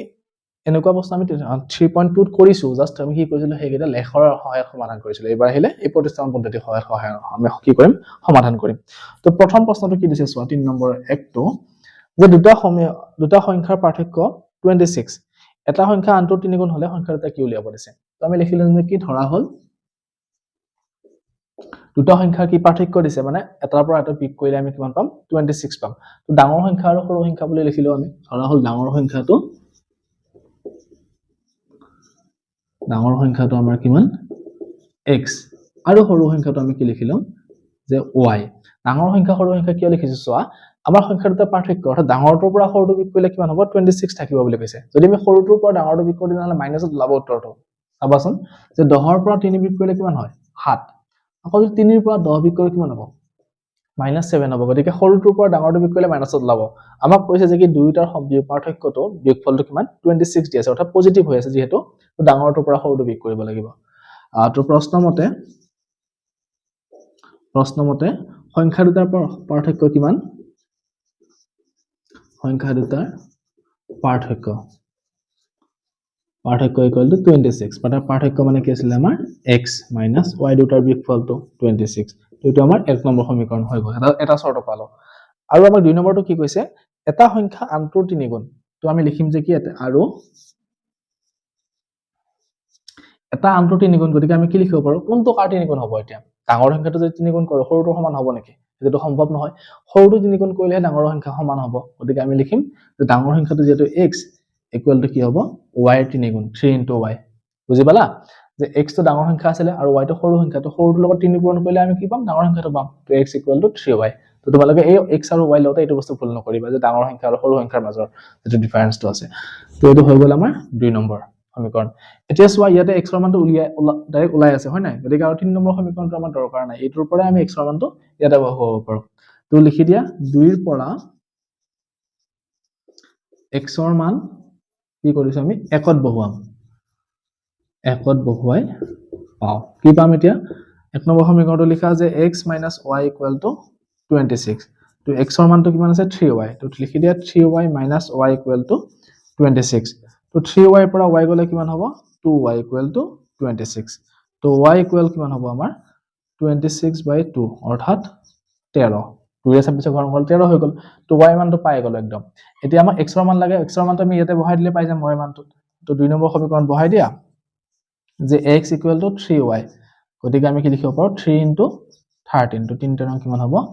39 হৈ গল এটাকে আমি কি পালো এতিয়া ডাঙৰ সংখ্যাটো আমি পালো কিমান 39 আৰু সৰু সংখ্যাটো আমি কিমান পাম 13 বুজি পালা একদম সহজ অংক এটো তো আমাৰ হৈ গল 1 নম্বৰটো 2 নম্বৰটো কি দিছে দুটা সম্পূৰক কোণৰ কি কৈছে ডাঙৰটো সৰুটোতকৈ 18 ডিগ্ৰী বেছি কোন দুটা নিৰ্ণয় কৰা ডাঙৰ কোণ আৰু সৰু কোণ দুটা আছে যেটো গতিকে আকৌ ধৰিলে আমি কি ডাঙৰ কোণটো x আৰু সৰু কোণটো কি আমাৰ y তো লিখা ধৰা হল ডাঙৰ কোণটো x আৰু সৰু কোণটো আমাৰ কি হ'ব y ঠিক আছে এটা সম্পূৰক কোণ মানে কি হেতু চাও নিব লাগিব প্ৰথমতে সম্পূৰক কোণ মানে কি দুটা কোণৰ যোগফল যেতিয়া কি হ'ব 180 ডিগ্ৰী হ'ব তেতিয়াহ'লে সেইটো কি বুলি কোৱা হয় সম্পূৰক কোণ বুলি কোৱা হয় গতিকে প্ৰথম চৰ্তটো আমাৰ তাতেই সোমাই আছে চোৱা প্ৰথম চৰ্তত আমি কি লিখিব পাৰো যে x + y = 180 ডিগ্ৰী এইটো প্ৰথম চৰ্তত আমাৰ হৈ গ'ল এক নম্বৰটো বুজি পালা এইটো আমাক ডাইৰেক্টলি দিয়া নাই কিন্তু প্ৰশ্নটো দি দিছে যে দুটা সম্পূৰক কোণ হোৱাৰ লগে লগে কি হ'ল এই দুটা কোণৰ যোগফল 180 ডিগ্ৰী হৈ যাব তো প্ৰথম আমি যেটো সমীকৰণ লাগে সেই সমীকৰণটো পাই গলো দুই নম্বৰ সমীকৰণটো কি হ'ব এতিয়া চোৱা যে ডাঙৰ কোণটো কি কৈছে সৰু কোণটোতকৈ 18 ডিগ্ৰী ডাঙৰ বেছি গতিকে আৰু আমি কি লিখিব পাৰো ডাঙৰ কোণটো কি হয় x টো y ৰ সমান কেতিয়া হ'ব যেতিয়া y ৰ লগত আমি 18 যোগ কৰো বুজি পালানে যে ডাঙৰ কোণটো সৰু কোণটোতকৈ 18 বেছি গতিকে সৰু কোণটোৰ লগত 18 যোগ কৰোতে আমি ডাঙৰ কোণটো পাই যাম সমীকৰণটো হৈ গ'ল এটা এই দুটা সমাধান কৰা 3 নম্বৰ সমীকৰণটো উলিওৱা দৰকাৰ নাই চোৱা x ৰ মানটো ডাইৰেক্ট ওলাই আছে ইয়াতে হয় না x = y + 18 তো এই মানটো আমি ইয়াতে বহাই দিব পাৰো তো x ৰ মান কি কৰিম এতিয়া x ৰ মান আমি এক নম্বৰত বহাই দিম এক নম্বৰত বহুৱাই পাও বুজি পাইছা কাৰণ এইটো সমীকৰণ তাই x ৰ মানটো ওলাই আছে আমি কি কৰিব লগা আছিল যিকোনো এটা সমীকৰণৰ পৰা x বা y মান উলিয়াব লগা আছিল এটো যেটো ওলাই আছে গতিকে দৰকাৰ নাই 3 নম্বৰ সমীকৰণটো কৰাৰ তো ইয়াৰ পৰা আমি x ৰ মানটো কি কৰিম এটো পুট কৰিম তো কইলে কি হবে এক নম্বৰ সমীকৰণটো লিখি লোৱা x + y = কিমান আছে 180 তো x ৰ মান কিমান আছে ইয়াতে y + 18 তো লিখি দিয়া এটো y + 18 প্লাস আৰু এটা y আছে = 180 তো এই দুটা যোগ কৰিলে কিমান হ'ব y + y 2y = 180 আৰু 18 টো ইপিনে আহিলে -18 হৈ আহিলে বুজি পালানে তো এটো কিমান হ'ব গৈ এতিয়া y মানটো উলিয়াব লাগে 2 2 ইয়াতে পূৰণ হৈ আছিল ইপিনে গলে কি হৈ যাব হৰণ হৈ যাব গতিকে লিখি দিয়া / 2 আৰু 180 ৰ পৰা 18 বিয়োগ কৰিলে কিমান হ'ব 180 ৰ পৰা 18 বিয়োগ কৰিলে থাকিব আমাৰ কিমান 162 বুজি পালা এইখিনি বিয়োগ কৰিছো বিয়োগ কৰোতে আমি পালো 10 ৰ পৰা আৰ্গল থাকিল 2 আৰু 17 ৰ পৰা আৰ্গল থাকিল 16 ঠিক আছে আৰু 2 টো পূৰণ হৈছিল ইপিনে অহাৰ লগে লগে হৰণ হৈ আহিলে 2 ৰে এইটো 162 হৰণ কৰিলে কিমান বাৰ যাব 2 * 8 = 16 আৰু 2 * 8 = 2 81 ডিগ্ৰী অৰ্থাৎ আমি সৰু কোণটো পাই গলো কিমান 81 এটা ডাঙৰটো উলিয়াব লাগিব অৰ্থাৎ x ৰ মানটো উলিয়াব লাগিব তো ইয়াতে যেটো x = y + 18 আছে তো ইয়াতে যদি y মানটো বহাই দিও আমি x ৰ মানটো পাই যাম তো লিখি দিয়া 2 নম্বৰ ইমপ্লাইজ 2 নম্বৰ সমীকৰণটো কি আছিল x = y + 18 তো y মানটো লিখি দিয়া 81 + 18 তো এটা যোগ কৰিলে কিমান হ'ব 8 * 9 8 * 9 99 ডিগ্ৰী হৈ গল এতেকে ডাঙৰ কোণটো আমাৰ কি হ'ব ডাঙৰ কোণটো আমাৰ কি আছিল x আৰু x ৰ মানটো কিমান পালো 99 গতিকে এটো লিখি দিয়া 99 ডিগ্ৰী আৰু সৰু কোণটো আমাৰ কিমান হ'ব 81 ডিগ্ৰী এটা দুটা যোগ কৰিলে আমাৰ 180 হ'ব আৰু সো ডাঙৰটো সৰুটোতকৈ 18 বেছি হৈ আছে তো হৈ গল 2 নম্বৰটো এবাৰ নেক্সট 3 নম্বৰ যেটো প্ৰশ্ন দিছে আমাৰ ক্ৰিকেট খেলৰ দিয়া আছে বেট আৰু বলৰ দাম যেনেকৈ আমি কৰিছো 3.2 গতিকে হেতু আমাৰ আলোচনা কৰিম এবাৰ 3 নম্বৰ প্ৰশ্নটো কি কৈছে যে বেটৰ দাম আৰু বলৰ দাম যেহেতু দিয়া আছে গতিকে আমি কি কৰিম প্ৰথমতে এটা বলৰ দাম আৰু এটা বেটৰ দাম আমি ধৰি লম প্ৰথমতে তো ধৰা হল কি যে বেটৰ দাম দিয়া আছে আৰু বলৰ দাম ঠিক আছে তো ধৰা হল এখন বেটৰ দাম কিমান আমাৰ x টকা আৰু এটা বলৰ দাম আমি কি লৈ লম এটা বলৰ দাম y টকা প্ৰথমতে আমি এইখিনি বস্তু ধৰি লম যে এটা বস্তুৰ দাম আমি লৈ লৈছো এখন বেটৰ দাম x টকা আৰু এটা বলৰ দাম y টকা এটা প্ৰথম চৰ্তটো কি কৈছে প্ৰথম চৰ্তটো according to the question 7খন বেট আৰু 6টা বল কিনিলে 3800 টকা দিব লাগে 7খন বেট এখন বেটৰ দাম যদি x টকা হয় 7খনৰ দাম কিমান হ'ব 7x মই আৰু বাক্যটো লিখি থকা নাই ডাইৰেক্ট কৰি দিছো চোৱা এখন বেটৰ দাম যদি x টকা হয় 7খনৰ দাম 7x কেনেকৈ হ'ল যে এখন বেটৰ দাম যদি 100 টকা হয় 7খনৰ দাম কিমান হ'ব 7 * 1 700 টকা হয় নাই এই একেই নিচিনাকে এখনৰ দাম যদি x টকা হয় 7খনৰ দাম কিমান হ'ব 7 * 1 x 7x যোগ আৰু কেইটা বল বুলি কৈছে 6টা বল গতিকে এটা বলৰ দাম y টকা 6টাৰ দাম কিমান হ'ব 6y = কিমান বুলি কৈছে দামটো 3800 টকা গতি লিখি দিয়া 3800 টকা এটো আমি এক নম্বৰ সমীকৰণ পাই গলো থাকক এনেকে আৰু আমাৰ কি হ'ব 2 নম্বৰ চৰ্তটো কি দিছে যে 3খন বেট আৰু 5টা বল কিনিলে 1750 টকা 3খন বেট গতিকে এখন বেটত x টকা 3খনত হ'ব কিমান 3x প্লাস বল কেইটা 5টা বল গতিকে 5y কিমান দাম হ'ব টোটাল দামটো 1750 টকা গতিকে 1750 এটো আমাৰ 2 নম্বৰ সমীকৰণ এতিয়া আমি এই দুটা সমীকৰণ সমাধান কৰিব লাগিব x আৰু y মান উলিয়ালে আমাৰ পাই যাম যেটো আমাৰ ওলাব দিছিলে তো আমি কি কৰিম যিকোনো এটা সমীকৰণৰ পৰা x বা y মানটো উলিয়াম তো আমি লৈ লৈছো 1 নম্বৰ সমীকৰণৰ পৰাই 1 নম্বৰ সমীকৰণটো লিখা 7x + 6y = 3800 তাৰ মানে 7x = কিমান হ'ব 3800 divided minus 6y 6y টো সেটা আনিছো তাৰ মানে x = কিমান হ'ব আমাৰ 3800 minus 6y divided by 7 এইটো আমাৰ 3 নম্বৰ সমীকৰণ বুজি পালানে যে এইখিনিৰ পৰা আমি x ৰ মান উলিয়াইছো এনেকুৱাটো কৰিছো আমি বহুত কেইটা আৰু বাৰ বাৰ বুজাই থকা নাই মই কৰি দিছো তোমালোকক এতিয়া আমি 3 নম্বৰৰ পৰা x ৰ মানটো ক'ত বহুৱাম 2 নম্বৰত বহুৱাই দিম তো 2 নম্বৰ ইমপ্লাইজ লিখা 3x + 5y = 1750 তো x ৰ মানটো লিখি দিয়া 3 ইনটু কিমান আছে এইটো 3800 বিয়োগ 6y মাইনাস কিমান আছে 7 প্লাস 5y = 1750 বুজি পালা এইখিনি আমি জাস্ট x ৰ মানটো ইয়াৰ পৰা লিখাই দিছো বেলেগ একো কৰা নাই এতিয়া আমি কি কৰিম চাবা যেহেতু 7 টো এটা ভগ্নাংশ আছে আৰু 7 টো 3 টো কাটা কাটি নাযায় গতিকে ভগ্নাংশ থাকিবই গতিকে ভগ্নাংশটো নোহোৱা কৰিবৰ কাৰণে কি কৰিব লাগিব প্ৰত্যেকটোকে আমি 7 এৰে পূৰণ কৰিব লাগিব তো লিখি দিয়া এইটো যে 3 ইনটু 3800 বিয়োগ 6y divided by 7 into 7 plus 5y into 7 equal to 1750 into 7 প্ৰত্যেকটো পদকে আমি কি কৰিছো 7 এৰে পূৰণ কৰি দিছো এতিয়া এই 7 আৰু এই 7 টো কেনসেল যাব হয় নাই তো ইয়াতে লিখি দিছো মই বাকিখিনি থাকিব কিমান 3 into 3800 মই দুবাৰ আকৌ লিখি দিছো এবাৰ 3 into 3800 বিয়োগ 6y তাৰ পিছত প্লাস এটোতে পূৰণ কৰিলে কিমান হ'ব 5 7 গুণ 35 তো 35y equal to এটোতে পূৰণ কৰিলে কিমান হ'ব 7 গুণ 0 0 7 5 গুণ 35 ৰ 5 হাতে গ'ল 3 7 7 গুণ 49 49 3 কিমান 52 52 দুই হাতে গ'ল 5 আৰু 7 গুণ হয় 7 5 12 হৈ গ'ল এইখিনি পূৰণ কৰিলো এতিয়া আমি এই তিনটোৰে বাইটো পূৰণ কৰিব লাগিব এই তিনটোৰে বাইটো পূৰণ কৰিব লাগিব তো কৰা 3 0 0 3 গুণ 24 4 হাতে গ'ল 2 3 3 গুণ 9 9 2 কিমান হ'ল 11 minus 6y plus 35y equal to কিমান হয় 12250 ওকে এতিয়া আমি এইটো কি কৰিম সমান চিন এইটো চলে লৈ আহিম আহি y মানটো উলিয়াম এতিয়া এটোতে বিয়োগ কৰিলে কিমান হ'ব 35 ৰ পৰা 6y গলে 29 to 29y হৈ গ'ল আৰু ইয়াতে থাকিব কিমান 12250 বিয়োগ 11400 তো y equal to কিমান হ'ব আমাৰ এটোতে বিয়োগ কৰি দিয়া 0 পৰা 0 গ'ল থাকিল 0 5 পৰা 0 গ'ল থাকিল 5 12 পৰা 4 গ'লে কিমান থাকিব 8 আৰু এটা 11 পৰা 11 গ'ল থাকিল 0 গতিকে ইয়াতে থাকিলে 29 তো 8500 ডিভাইডেড বাই 29 এটা 29 ৰে 8500 আমি হৰণ কৰিব লাগিব তো হৰণ কৰিলে যাব কেইবাৰ যাব এটো 29 দুইবাৰ দিব পাৰিম দুইবাৰ দিলে কিমান হ'ব এটা মই কৰিছো ইয়াতে 29 850 ঠিক আছে তো 2 গুণ 58 তো 15 পৰা 8 গ'লে কিমান থাকিব হাতে হাতে 15 71 আৰু এটা থাকিব কিমান 1 গ'ল 7 পৰা 5 গ'ল থাকিল 2 270 ওকে তো এটা ভুল কৰিছো মই অংকটো দেই 3 আৰু 6 পূৰণ কৰিব লাগিছিল নহয় তো 3 6 18 হ'ব এই বস্তুটো মই ভুল কৰিছো এই কাৰণেতো উত্তৰটো মিলা নাই 35 ৰ পৰা 18 গ'লে কিমান থাকিব এইটো ভুল হৈ আছিল তো 35 ৰ পৰা 18 গ'লে কিমান থাকিব 18 17 পূৰণ হয়নে 35 তো এইটো আমি কিহেৰে পূৰণ কৰিব লাগিব হৰণ কৰিব লাগিব এতিয়া 17 ৰে অংকটো ভুল হৈ গৈছিল 17 ৰে তো এইটো কিমান 5 17 85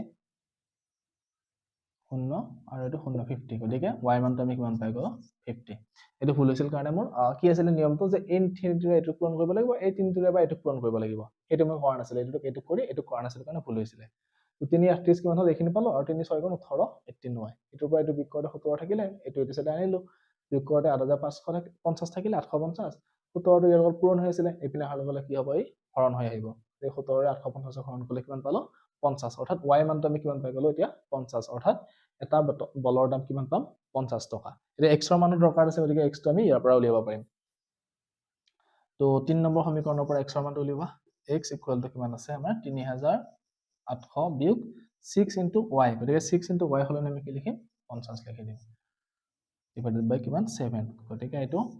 3800 মাইনাস 6 5 কিমান হ'ব 30 আৰু ডিভাইডেড বাই 7 গতিকে এইটো কিমান হ'ব 3500 ডিভাইডেড বাই 7 গতিকে এইটো হৰণ কৰিলে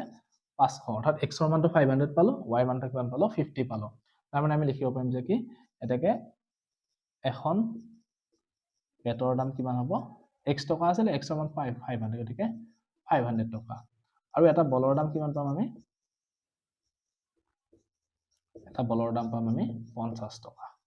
বুজি পালা তো x আৰু y মানটো উলিয়াব লাগে আৰু x আৰু y মানটো এই দুটা আছিল তাৰ পৰা আমি x আৰু y মানটো উলিয়ালো আৰু 500 টকা আৰু 50 টকা উত্তৰ পাই গলো তো 3 নম্বৰটো হৈ গল এবাৰ 4 নম্বৰটো আলোচনা কৰিছো এবাৰ 4 নম্বৰ প্ৰশ্নটো কি দিছে চোৱা ইয়াতে আমাক কৈছে যে কি এখন টেক্সি উঠিলে কি এটা নিৰ্দিষ্ট ভাড়া দিব লাগে তোমাক ফিক্স ভাড়া এটা দিব লাগে আৰু তাৰ পিছত প্ৰতি কিলোমিটাৰ কিমান টকাকে এটা নিৰ্দিষ্ট আকৌ এটা ভাড়া দি যাব লাগে মানে এনেকুৱা ধৰণৰ যে তোমালোকে ধৰা হল গাড়ীখন উঠাৰ লগত টেক্সিখনৰ উঠাৰ গলে ধৰা হল 30 টকা ভাড়া দিব লাগে ঠিক আছে আৰু তাৰ পিছত তোমালোকে যদি 5 কিলোমিটাৰ দূৰত্ব অতিক্ৰম কৰিছা তো 1 কিলোমিটাৰ ধৰা হল 5 টকাকে তো 5 কিলোমিটাৰত কিমান হ'ব এনেকুৱা যে 5 পূৰণ 5 5 5 25 টকা আৰু 30 টকা মিলালে 55 টকা তোমালোকৰ ভাড়া হ'ব বুজি পাইছা না বস্তুটো কি কৈছে যে টেক্সিখনত উঠাৰ লগে তোমালোকে 30 টকা ফিক্স দিবই লাগিব হেতু যিমান কিলোমিটাৰ গলেও এইখিনি টকা দিবই লাগিব আৰু তাৰ উপৰিও কি প্ৰতি কিলোমিটাৰত কিবা টকাকে ধৰা হল 6 টকাকে দিব লাগে এইটো মই 6 লিখি দিছো তো প্ৰতি কিলোমিটাৰত 6 টকাকে দিব লাগে তো 5 কিলোমিটাৰ গলে 1 কিলোমিটাৰ 6 টকা হলে 5 কিলোমিটাৰ 5 6 30 টকা বস্তুটো বুজি পাইছা নে তো এনেকুৱা ধৰণৰ মানে ভাড়াৰ ষ্ট্ৰাকচাৰটো এতিয়া আমাক উলিয়াব দিছে কি নিৰ্দিষ্ট ভাড়াটো কিমান আৰু প্ৰতি কিলোমিটাৰত কিমান টকাকে দিব লাগে সুধিছে তো আমি লিখিম কি যে প্ৰথমতে ধৰা হল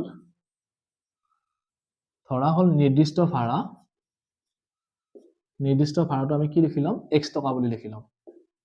এটো আমাৰ নিৰ্দিষ্ট ভাড়াটো কিমান x টকা আৰু প্ৰতি কিলোমিটাৰৰ ভাড়াটো কিমান লম আমি প্ৰতি কিলোমিটাৰৰ ভাড়াটো y টকা বুলি লিখি লম লিখা প্ৰতি কিলোমিটাৰৰ ভাড়া y টকা হৈ গল নিৰ্দিষ্ট ভাড়া দিলে আমি x টকা আৰু প্ৰতি কিলোমিটাৰৰ ভাড়া y টকা এতিয়া আমি কি লিখিব লাগিব প্ৰথম যেটো শৰ্ত দিছে প্ৰশ্নমতে প্ৰথম শৰ্তটো কি দিছে চাবা যে 10 কিলোমিটাৰ দূৰত্বৰ বাবে দিবলগীয়া ভাড়া কিমান আছে 105 টকা 10 কিলোমিটাৰৰ ভাড়া 105 টকা 10 কিলোমিটাৰৰ ভাড়া কিমান আছে 105 টকা এটা এই ভাড়াটো কেনেকৈ এইটো 10 কিলোমিটাৰ যেটো ভাড়া হেতু আমি কেনেকৈ হিসাব কৰিছে যে গাড়ীখনৰ উঠাৰ লগে লগে x টকা দিবই লাগিব ফিক্স এটো x টকাৰ লগত কি কৰিছে আৰু প্ৰতি কিলোমিটাৰ 10 y টকাকে 10 কিলোমিটাৰত কিমান হ'ব 10y হ'ব 1 কিলোমিটাৰ যদি y টকা দিব লাগে 10 কিলোমিটাৰত কিমান হ'ব 10 পূৰণ y তো 10y ইকুৱেল টু কিমান হ'ব 105 টকা এটো হল আমাৰ 1 নম্বৰ সমীকৰণ বুজি পাইছা নে 10 কিলোমিটাৰৰ ভাড়া আমাক দিছে 105 টকা আৰু সেই ভাড়াটো কেনেকৈ হিসাব কৰিছে যে গাড়ীখনৰ উঠাৰ লগে লগে x টকা দিব লাগিব তাৰ লগত আৰু প্ৰতিটো কিলোমিটাৰত y টকাকে দি যাব লাগিব গতিকে 10 কিলোমিটাৰ 10y 10y কাৰণ আমি পূৰণ কৰিব লাগিব এটা তো 10y হৈ যাব তো এইটো আমাৰ 1 নম্বৰ সমীকৰণ হৈ গল আৰু 2 নম্বৰ শৰ্তটো আমাক কি দিছে 2 নম্বৰটো কৈছে যে প্ৰতি 15 কিলোমিটাৰত আমাৰ কিমান আছে 155 টকা কৈছে 15 কিলোমিটাৰ যাতে কিমান হৈছে 155 টকা তো লিখিয়া এতিয়া 15 কিলোমিটাৰৰ ভাড়া কিমান 155 টকা 155 টকা এতিয়া এইটো কিমান হ'ব এতিয়া লিখা 15 কিলোমিটাৰ মানে লিখিম আকৌ সেই x টকা যোগ 15y ইকুৱেল টু কিমান হ'ব 155 x টকা যোগ 15y কাৰণ 1 কিলোমিটাৰ y টকা 15 কিলোমিটাৰ 15y এটো হিচাপত ভাড়া হিচাপ কৰে যেহেতু গতিকে এটো আমাৰ কি হল 2 নম্বৰ সমীকৰণ বুজি পালা এতিয়া এই দুটা সমাধান কৰিলে আমি কি পাম x আৰু y মানটো পাই যাম তো আমি 1 নম্বৰ সমীকৰণৰ পৰা x ৰ মানটো উলিওৱা x + 10y ইকুৱেল টু কিমান আছে 105 তাৰ মানে আমি কি লিখিম x ইকুৱেল টু 105 - 10y এটো এইটো সাইড আনিলো তো এটো আমাৰ কি হৈ গল 3 নম্বৰ সমীকৰণ এটাকে আমি কি কৰিম 3 নম্বৰ সমীকৰণৰ পৰা x ৰ মানটো 2 নম্বৰত বহাই দিম 2 নম্বৰ ইমপ্লাইজ লিখি দিয়া x + 15y ইকুৱেল টু কিমান 155 তো ইয়াতে x ৰ মানটো বহালে কিমান হ'ব x মানে পাইছো আমি 105 - 10y আৰু প্লাস কি আছে লগত 15y ইকুৱেল টু 155 তো এটো সমাধান কৰিছো ইয়াতে কি হ'ব চাবা 105 টো আমি সমাধান এইটো সাইডে লৈ যাম গতিকে হেতু নিলিখো 15y পৰা 10y বিয়োগ কৰিলে আমি কিমান থাকিব 5y থাকিব হয়নে -10 + 15 মানে কি -15 ৰ পৰা 10 বিয়োগ কৰিব লাগিব তো 15 ৰ পৰা 10 গলে 5 থাকিলে আৰু লগত y টো এইটো সাইডে লিখি দিয়া 155 মাইনাস কিমান হ'ব 105 তো এইটো বিয়োগ কৰিলে কিমান থাকিব 5y = 50 তাৰ মানে y = কিমান হ'ব 50 / 5 অৰ্থাৎ এইটো হ'ব 10 মানে y ৰ মানটো আমি কিমান পালো 10 মানে প্ৰতি কিলোমিটাৰ কেই টকা ভাড়া দিব লাগিব এতিয়া 10 টকা x ৰ মানটো উলিয়াই দিয়া 3 নম্বৰ সমীকৰণত বহাই কেনে 3 নম্বৰ সমীকৰণটো কি আছিল আমাৰ এইটো x = 105 minus 10y মানে y মানটো হলনি কি লিখি দিম এতিয়া আমি 10 লিখি দিম 10 into 10 তো 105 minus 10 গুণ কিমান 100 মানে এটো হ'ব কত কিমান 5 মানে গাড়ীখনত উঠাৰ লগে লগে ফিক্স কেই টকা দিব লাগিব 5 টকা দিব লাগিব আৰু প্ৰতি কিলোমিটাৰ কেই টকা ভাড়া দি যাব লাগিব 10 টকা দিব লাগিব এইটো হিচাপত লিখা এতিয়া এটাকে নিৰ্দিষ্ট ভাড়া কিমান আমাৰ নিৰ্দিষ্ট ভাড়া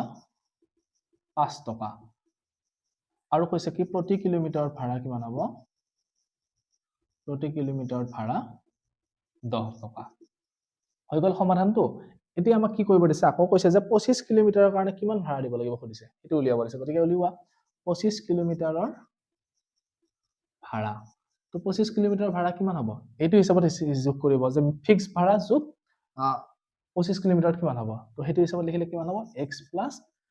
25 কিলোমিটাৰ গতিকে 25y বুজি পালা x 25y x টো হল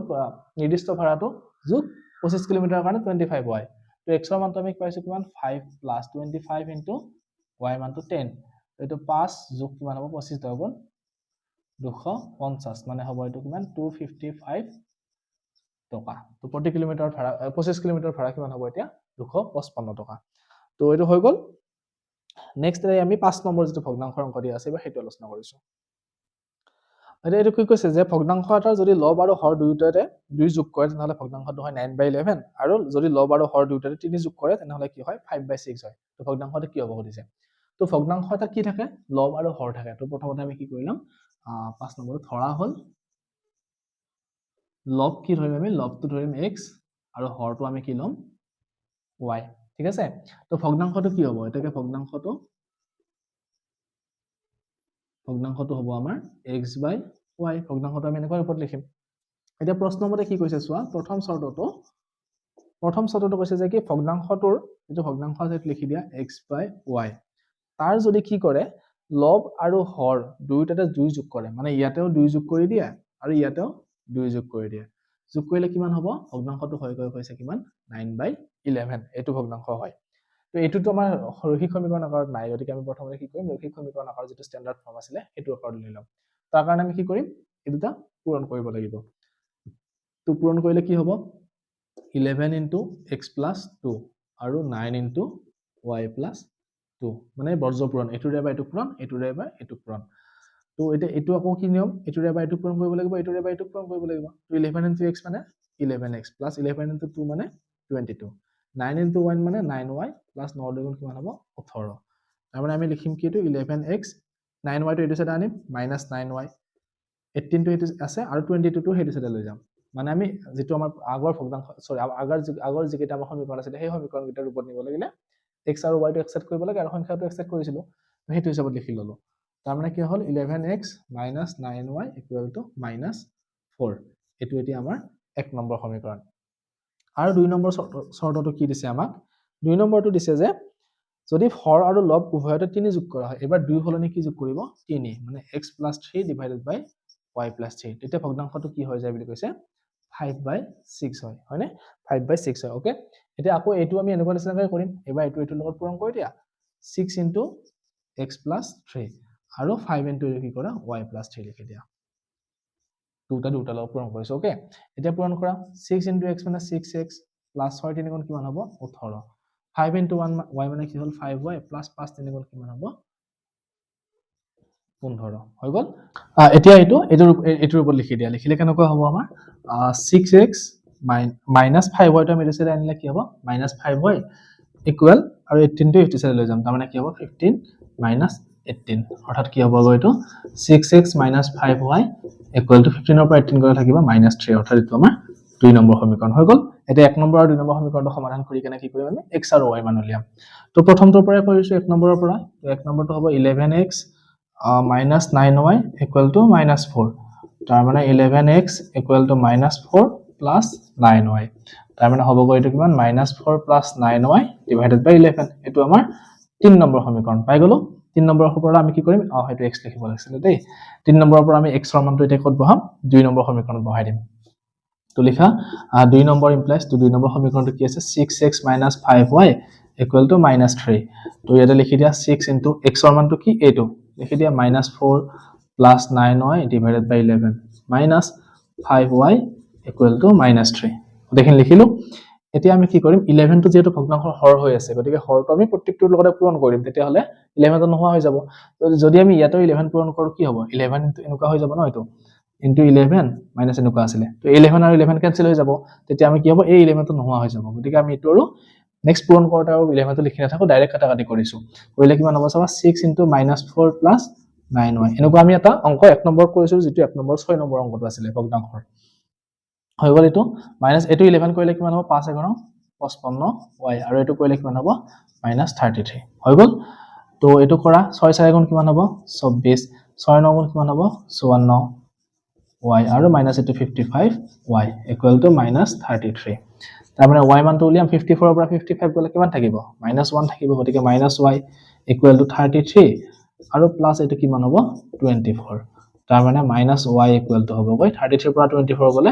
-9 তাৰ মানে y মানটো আমি কিমান পাই যাম এতিয়া y equal to 9 তাৰ মানে y মানটো হৈ গল y মানটো এতিয়া ইয়াতে বহালে আমি কি পাম x ৰ মানটো পাই যাম তো 4 নম্বৰ সমীকৰণত বহাই দিম x equal to কিমান হ'ব এটো -4 plus 9y divided by 11 তাহলে -4 plus 9 into y মানটো কিমান আছে 9 তো 9 9 গুণ এটো লিখি দিয়া এটো ইয়াতে 11 তো -4 plus 9 9 গুণ 81 আৰু 11 তো 81 ৰ পৰা 4 গলে কিমান থাকিব 77 divided by 11 অৰ্থাৎ x ৰ মানটো আমি কিমান পাই গলো 7 পাই গলো তাহলে ভগ্নাংশটো আমি উলিয়াব দিছিলে যেহেতু তো ভগ্নাংশটো লিখি দিয়া এতিয়া এটাকে ভগ্নাংশটো কিমান হ'ব আমাৰ x ৰ মান x টো ওপৰত আছিল লব আছিল গতে লবৰ মানটো আমি পাইছো কিমান 7 আৰু হৰৰ মানটো কিমান পাইছো 9 গতিকে 7/9 ভগ্নাংশটো আমি কিমান পাই গলো 7/9 পাই গলো হৈ গল লাষ্ট এবাৰ 6 নম্বৰটো এটা বয়সৰ অংক দিয়া আছে এবাৰ এটো কৰিছো তো 6 নম্বৰটো চোৱা আজিৰ পৰা 5 বছৰ আগত জেকবৰ বয়স তাৰ পুত্ৰৰ বয়সৰ 3 গুণ তো বয়সৰ অংক দিলে আমি কি কৰিব লাগে প্ৰথমতে বৰ্তমান বয়সটো লৈ ল'ব লাগে তো আমি প্ৰথমতে লিখিম যে কি ধৰা হল জেকবৰ বৰ্তমান বয়স জেকবৰ বৰ্তমান বয়স কিমান x বছৰ আৰু পুত্ৰৰ লিখিব লাগিব পুত্ৰৰ বৰ্তমান বয়স কিমান y বছৰ প্ৰথমতে আমি বৰ্তমান বয়সখিনি লিখি লৈছো এতিয়া শৰ্তমতে কি কৈছে যে 5 বছৰ পিছত জেকবৰ বয়স তাৰ পুত্ৰতকৈ 3 গুণ হ'ব মানে ফিউচাৰত কি হ'ব 5 বছৰ পিছত বৰ্তমান বয়স x বছৰ 5 বছৰ পিছত কিমান হ'ব x + 5 তোমালোকৰ বৰ্তমান বয়স 15 5 বছৰ পিছত কিমান হ'ব 15 5 20 15 5 5 কিমান হ'ব 15 + 5 20 হ'ব গতিকে এই প্লাস তো পাস কৈ আছো যে x বছৰটো বৰ্তমান বয়স হলে তোমালোকৰ ক্ষেত্ৰত কম্পেয়াৰ কৰি চোৱা যে তোমালোকৰ বৰ্তমান বয়স ধৰা হল 15 তো 5 বছৰৰ পিছত কিমান হ'ব কয় 15 + 5 20 বছৰ একে নিচিনাকে x ৰ বৰ্তমান বয়স x বছৰ জেকবৰ 5 বছৰ পিছত কিমান হ'ব x + 5 গতিকে লিখি দিম আমি কি শৰ্তটো আমি কেনেকৈ লিখিম চাবা এতিয়া প্ৰথম শৰ্তটো যে 5 বছৰ পিছত জেকবৰ বয়স তো x + 5 পুতেকৰ বয়স 5 বছৰ পিছত কিমান হ'ব y + 5 এই দুটা সমান কেতিয়া হ'ব যে পুতেকৰ বয়সৰ 5 গুণ হ'ব 3 গুণ হ'ব সৰি 3 গুণ তো এটো হল জেকবৰ বয়স 5 বছৰ পিছত এটো পুতেকৰ বয়স 5 বছৰ পিছত তো পুতেকৰ বয়সৰ লগত যদি আমি 3 গুণ কৰি দিও 3 পূৰণ কৰি দিও তেনেহলে কি হ'ব জেকবৰ